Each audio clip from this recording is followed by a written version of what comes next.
Israel and Hamas have agreed to a ceasefire, ending a brutal 15-month conflict in Gaza.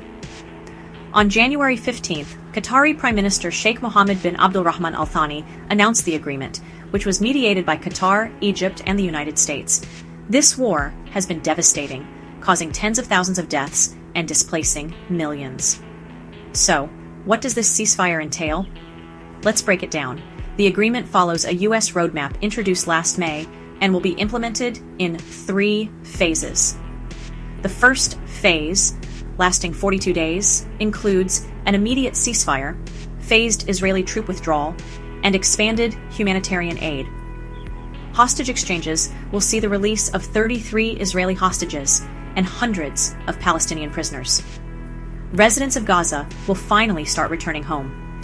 In the second phase, also 42 days long, the remaining hostages will be exchanged for Palestinian prisoners, and Israel is expected to withdraw entirely from Gaza. And then there's the third phase, another 42 days, focusing on long-term reconstruction. This will be overseen by international partners like the UN, Qatar, and Egypt. While the first phase is pretty detailed, there's a lot of uncertainty about phases 2 and 3. How will governance and security in Gaza be handled after Israel's withdrawal? Hamas has said it will withhold hostages until the withdrawal is complete, while Israeli Prime Minister Netanyahu insists on eliminating Hamas's governing power. There's also a lot of concern about border control, humanitarian aid logistics, and the prospects for long-term peace. Supporters of the ceasefire see it as a historic step toward peace and humanitarian recovery. They believe it's an opportunity to end the war and tackle long-standing regional issues.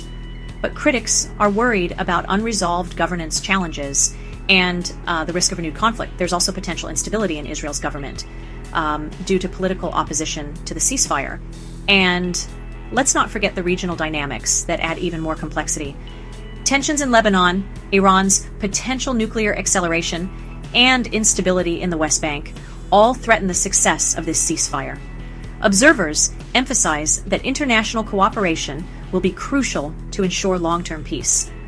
Only time will tell what happens next, but the world will be watching closely as this historic agreement unfolds.